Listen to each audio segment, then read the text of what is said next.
നമസ്കാരം, ഞാൻ ഡോക്ടർ ഭാഗ്യ Q1B health കെയറിലെ Ayurveda ഡോക്ടറാണ്.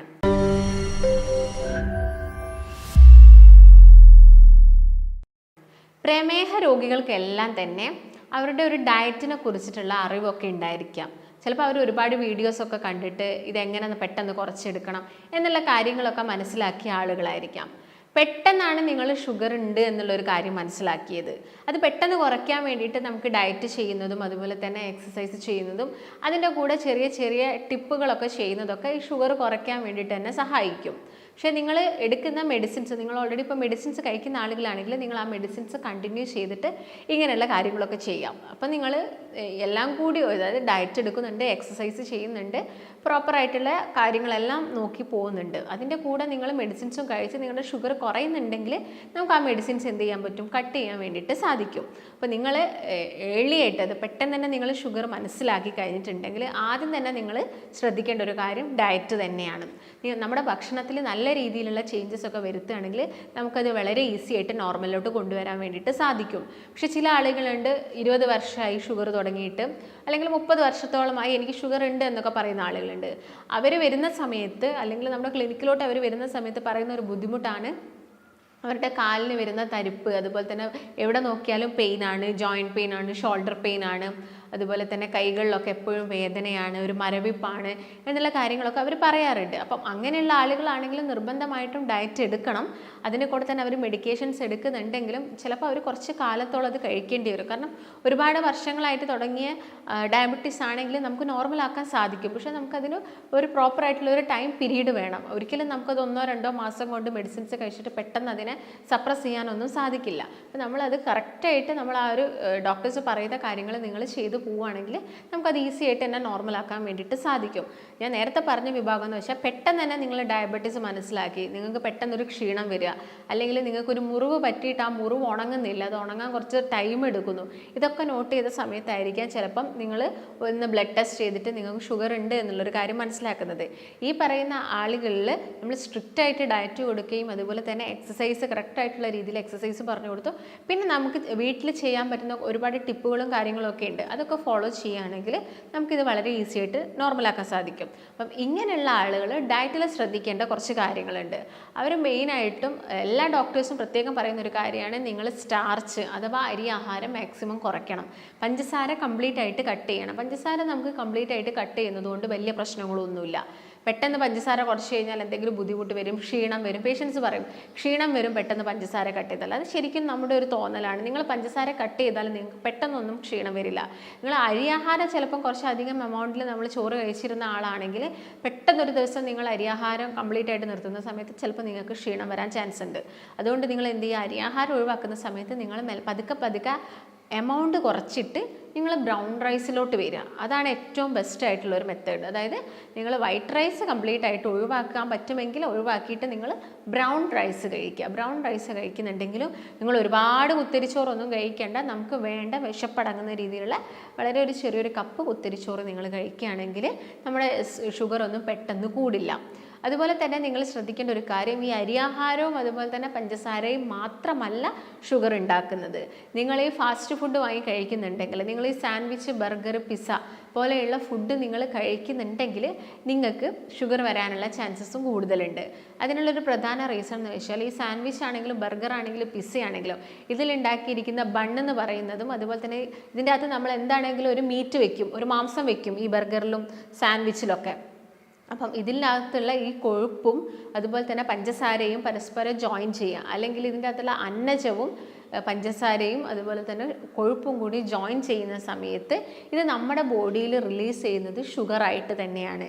ഇത് നമ്മൾ കഴിക്കുന്ന സമയത്ത്, അല്ലെങ്കിൽ ഇത് മൂന്നും കൂടി ജോയിൻ ചെയ്ത് അവരിത് ചൂടാക്കും, ഹീറ്റ് ചെയ്യും, അല്ലെങ്കിൽ റോസ്റ്റ് ചെയ്യും. ഇങ്ങനെ ചെയ്യുന്ന സമയത്ത് അത്യാവശ്യം നല്ല ടെമ്പറേച്ചറിലാണ് ഇത് ചൂടാക്കുന്നത്. ഇങ്ങനെ ചൂടാക്കുന്ന സമയത്ത് നമ്മുടെ ബോഡിയിൽ റിലീസ് ചെയ്യുന്നത് ഷുഗർ തന്നെയാണ്. അത് നമ്മുടെ ശരീരത്തിന് ഷുഗർ റിലീസ് ചെയ്യുന്നു, അതുപോലെ തന്നെ ഹാനികരമായിട്ടുള്ള മറ്റു വസ്തുക്കളും നമ്മുടെ ബോഡിയിലോട്ട് റിലീസ് ചെയ്യുന്നുണ്ട്. അതിൻ്റെ ഭാഗമായിട്ട് നിങ്ങൾക്ക് എന്ത് വരാം, മാരകമായിട്ടുള്ള മറ്റ് അസുഖങ്ങളും വരാനുള്ള ചാൻസസ് കൂടുതലാണ്, ഷുഗർ മാത്രമല്ല. അപ്പോൾ നിങ്ങൾ മനസ്സിലാക്കേണ്ടത് ഈ സാൻഡ്വിച്ചും അതും ഇതും കഴിച്ചാൽ പ്രശ്നമില്ലല്ലോ, അതിൻ്റെ അകത്ത് പഞ്ചസാര ഡയറക്റ്റ് വരുന്നില്ലല്ലോ, അല്ലെങ്കിൽ അതിൻ്റെ അകത്ത് അന്നജം വരുന്നില്ലല്ലോ എന്ന് നിങ്ങൾ കരുതരുത്. അതിലെല്ലാം ചെറിയ എമൗണ്ടിൽ ഷുഗറും കാര്യങ്ങളും വരുന്നുണ്ട്. അതും ഈ കൊഴുപ്പും കൂടി ജോയിൻ ചെയ്താൽ വീണ്ടും ഹൈ ലെവലിൽ ആണ് നമ്മുടെ ബോഡിയിൽ ഷുഗർ ഉണ്ടാക്കുന്നത്. അപ്പം അങ്ങനെയുള്ള ഫുഡ് മാക്സിമം നിങ്ങളുടെ ഡയറ്റിൽ നിന്ന് നിങ്ങൾ ഒഴിവാക്കണം. പിന്നെ നിങ്ങൾ ശ്രദ്ധിക്കേണ്ട പ്രധാന കാര്യങ്ങൾ ഒന്ന്, എല്ലാവരും തന്നെ ബിരിയാണിയൊക്കെ കഴിക്കാൻ ഇഷ്ടമുള്ള ആളുകളായിരിക്കും. അല്ലെങ്കിൽ ഇപ്പം നമ്മൾ നോർമലി മലയാളികളൊക്കെ കഴിച്ചുകൊണ്ടിരിക്കുന്ന ഒരു പ്രധാനപ്പെട്ട ഫുഡാണ് ഈ മന്തി എന്നൊക്കെ പറയുന്നത്. നമ്മളെല്ലാവരും ഇത് കഴിച്ച് കഴിഞ്ഞാൽ അതത് ഡൈജസ്റ്റ് ആവാൻ വേണ്ടിയിട്ട് നമ്മളെല്ലാവരും കോളകൾ, പെപ്സികൾ, 7up കുടിക്കുന്ന ആളുകളുണ്ട്. ചില പേഷ്യൻസ് പറയാറുണ്ട്, ഞാൻ കോളയൊന്നും എടുക്കാറില്ല, പക്ഷെ ഞാൻ 7up ഒന്ന് കഴിക്കും, അതൊരു ഡൈജഷൻ ദഹനത്തിന് വേണ്ടിയിട്ടാണെന്നുള്ളത്. അപ്പം ഈ 7up ആണെങ്കിലും മിറിൻഡ ആണെങ്കിലും ഇങ്ങനെയുള്ള ഡ്രിങ്കുകളൊക്കെ കാർബണേറ്റഡ് ആയിട്ടുള്ള വാട്ടേഴ്സാണ്. അപ്പോൾ അതിൻ്റെ അകത്തൊക്കെ പഞ്ചസാര കൂടുതലായിട്ട് വരുന്നുണ്ട്, പഞ്ചസാര ഉരുക്കുന്നുണ്ട് അവിടെ. അപ്പം അതിൻ്റെ ഭാഗമായിട്ട് നമുക്ക് ബുദ്ധിമുട്ട് വരാം. അപ്പോൾ നിങ്ങൾ ഓൾറെഡി കഴിച്ചൊരു ഹെവി ഫുഡാണ്, അതിൻ്റെ പുറമെ നിങ്ങൾ ഇതും കൂടി കുടിക്കുന്നുണ്ടെങ്കിൽ അതെല്ലാം തന്നെ ബോഡിയിൽ കൊഴുപ്പായിട്ട് മാറും. കൊഴുപ്പ് പിന്നീട് എന്താവും, നമ്മുടെ ശരീരത്തിലോട്ട് ഈ ഇൻസുലിൻ റെസിസ്റ്റൻസ് പോലെയുള്ള പ്രശ്നങ്ങൾക്ക് കാരണമാവുന്നുണ്ട്. അപ്പോൾ അങ്ങനെയുള്ള ഫുഡ് നിങ്ങൾ മാക്സിമം കുറയ്ക്കല്ല, ഒഴിവാക്കുക തന്നെ വേണം. പിന്നെ നമുക്ക് വീട്ടിലൊക്കെ നമുക്ക് ഒരുപാട് കാര്യങ്ങൾ കഴിക്കാൻ പറ്റുന്ന ഫുഡുകളുണ്ട്. അതെല്ലാം തന്നെ നമ്മൾ പേടിച്ചിട്ട് കഴിക്കാതിരിക്കും. മുട്ടയായിക്കോട്ടെ, ഇപ്പോൾ പാലാണെങ്കിലും നിങ്ങൾക്ക് പാടെ ഒഴിവാക്കിയിട്ട് നിങ്ങൾക്ക് പാല് കുടിക്കുന്നത് കൊണ്ടൊന്നും യാതൊരു പ്രശ്നവുമില്ല. അതുപോലെ തന്നെ നിങ്ങൾ മില്ലറ്റ്സ് പോലെയുള്ള ധാന്യങ്ങളൊക്കെ നിങ്ങളുടെ ഡയറ്റിൽ ഇൻക്ലൂഡ് ചെയ്യണമെങ്കിലൊക്കെ നിങ്ങൾക്ക് ഷുഗർ കുറയാൻ വേണ്ടിയിട്ട് സാധിക്കും. അപ്പോൾ ആദ്യം തന്നെ ഇങ്ങനെയുള്ള എന്തെങ്കിലും സിംറ്റംസ് നിങ്ങളുടെ ബോഡിയിൽ ഒരു കാരണമില്ലാതെ നിങ്ങൾക്ക് ക്ഷീണം വരിക, അതായത് എപ്പോഴും നമുക്കൊരു ഉറക്കം തൂങ്ങിയൊരവസ്ഥ, അല്ലെങ്കിൽ ഒരു മുറി പറ്റിയിട്ട് ഉണങ്ങാതിരിക്കുക, ശരീരത്തിൽ അവിടെയും ഇവിടെയൊക്കെ ആയിട്ട് ഓരോരോ പാടുകൾ കാണിക്കുക, ചെറിയ രീതിയിൽ തരിപ്പ് കാണിക്കുക, കണ്ണിൻ്റെ കാഴ്ചശക്തി ഒന്ന് കുറയുന്ന പോലെ, അങ്ങനെയൊക്കെ നോട്ട് ചെയ്യുന്നുണ്ടെങ്കിൽ നിങ്ങൾ എന്ത് ചെയ്യുക, ആദ്യം തന്നെ പോയിട്ട് ഒരു ഷുഗർ ടെസ്റ്റ് ചെയ്യുക. ഒരു ഫാസ്റ്റിങ്ങിൽ ബ്ലഡ് ഷുഗർ നോക്കുക, ഭക്ഷണം കഴിച്ചിട്ടൊന്ന് ഷുഗർ ടെസ്റ്റ് ചെയ്യുക. അതുപോലെ തന്നെ നിങ്ങളൊരു 3 മാസത്തെ ആവറേജ് കണക്ക്, ഒരു HbA1c ടെസ്റ്റ് ഉണ്ട്, അതും കൂടി ചെയ്തിട്ട് ഷുഗർ ഉണ്ടോ ഇല്ലയോ എന്നുള്ളൊരു കാര്യം മനസ്സിലാക്കണം. ഇന്നിപ്പം ഗർഭിണികളെ നോക്കുകയാണെങ്കിലും അവരിലും കൂടുതലായിട്ടും ഷുഗർ കണ്ടുവരുന്നുണ്ട്. അപ്പം ഗർഭിണി ആയിരിക്കുന്ന സമയത്ത് നമ്മൾ നല്ല രീതിയിൽ ഭക്ഷണങ്ങൾ കഴിക്കണം. നമ്മുടെ വീട്ടിൽ നിന്നാണെങ്കിലും നന്നായിട്ട് കഴിക്കുക, ചോറ് കഴിക്കുക, അത് കഴിക്കുക, ഇത് കഴിക്കുക എന്നൊക്കെ പറയും. അപ്പം ചോറിന്ന് മാത്രമല്ല നമ്മുടെ ശരീരത്തിൽ എനർജി കിട്ടുന്നത്, മറ്റുള്ള ഭക്ഷണങ്ങളുണ്ട്, നല്ല രീതിയിലുള്ള ഹെൽത്തി ആയിട്ടുള്ള ന്യൂട്രീഷ്യസ് ആയിട്ടുള്ള ഒരുപാട് ഫുഡുകൾ, നല്ല പ്രോട്ടീൻസും നല്ല കൊഴുപ്പുകളൊക്കെ നമ്മൾ കഴിക്കുന്നുണ്ടെങ്കിലും നമ്മുടെ കുഞ്ഞിന് ആവശ്യമായിട്ടുള്ള എനർജിയും ന്യൂട്രീഷനും എല്ലാം തന്നെ അതിൽ നിന്ന് കിട്ടും. അപ്പം ആ ഒരു രീതിയിൽ നിങ്ങൾ പ്രത്യേകം ഫുഡ് കഴിക്കാൻ വേണ്ടിയിട്ട് ശ്രദ്ധിക്കുക. നമുക്ക് ക്രേവിങ്സ് കൂടുതലായിരിക്കാം ഈ പ്രഗ്നൻ്റ് ആയിരിക്കുന്ന സമയത്ത്. ആ സമയത്ത് നിങ്ങൾ എന്ത് ചെയ്യുക, മാക്സിമം ഇടവേള എടുത്തിട്ട് നല്ല ഹെൽത്തി ആയിട്ടുള്ള ഭക്ഷണങ്ങളൊക്കെ നിങ്ങളുടെ ഡയറ്റിൽ ഇൻക്ലൂഡ് ചെയ്യാം.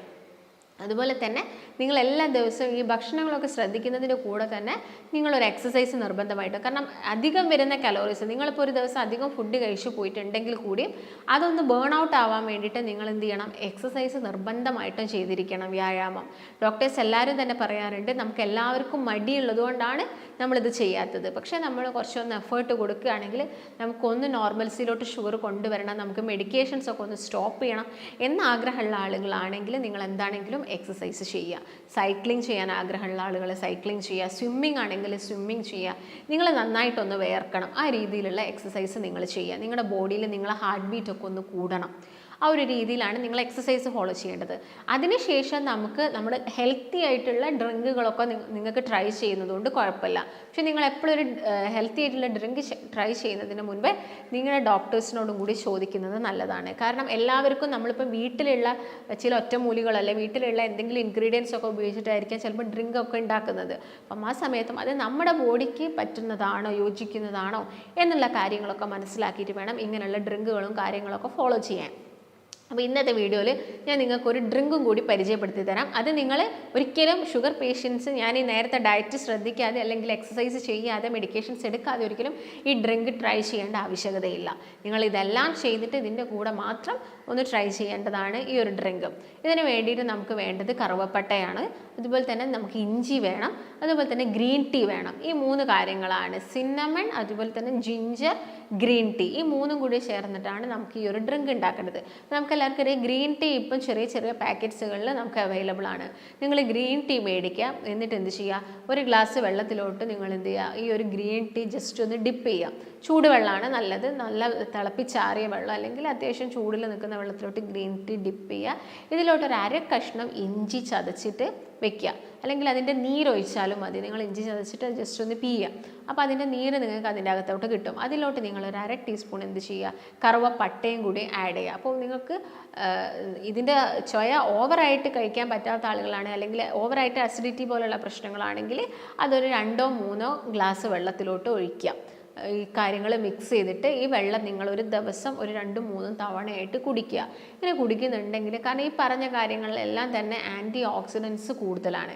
ആൻറ്റി ഓക്സിഡൻസ് കൂടുതലായതുകൊണ്ട് തന്നെ നമ്മുടെ ശരീരത്തിൽ മറ്റുള്ള പ്രശ്നങ്ങളൊന്നും ഉണ്ടാക്കില്ല. വെയിറ്റ് കുറയ്ക്കാൻ സഹായിക്കുന്നു, ഇൻസുലിൻ റെസിസ്റ്റൻസ് കുറയ്ക്കാൻ സഹായിക്കുന്നു. പക്ഷേ ഇഞ്ചി ഉള്ളത് കൊണ്ട് ചിലപ്പം എല്ലാ ദിവസവും നമ്മൾ കഴിച്ചാൽ അസിഡിറ്റി പോലുള്ള പ്രശ്നങ്ങൾ വരാൻ ചാൻസ് ഉണ്ട്. അങ്ങനെയുള്ള ആളുകളാണെങ്കിൽ ഇത് എല്ലാ ദിവസവും കഴിക്കേണ്ട. നിങ്ങളിത് ആഴ്ചയിൽ ഒരു 2-3 തവണ ട്രൈ ചെയ്ത് നോക്കുക.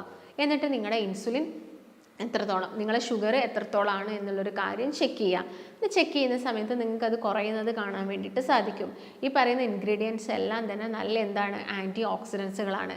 നമ്മുടെ ബോഡിയിൽ മറ്റുള്ള പ്രശ്നങ്ങളൊന്നും ഉണ്ടാക്കുന്നുള്ള ഭയമൊന്നും ആർക്കും വേണ്ട. നമുക്ക് എല്ലാവർക്കും ട്രൈ ചെയ്ത് നോക്കാൻ പറ്റുന്ന ഒരു നല്ലൊരു ഡ്രിങ്കാണ് ഈ പറഞ്ഞത്. അപ്പം ഞാൻ ഈ പറഞ്ഞ ഭക്ഷണം ശ്രദ്ധിക്കുന്നതാണ് ഏറ്റവും മെയിൻ.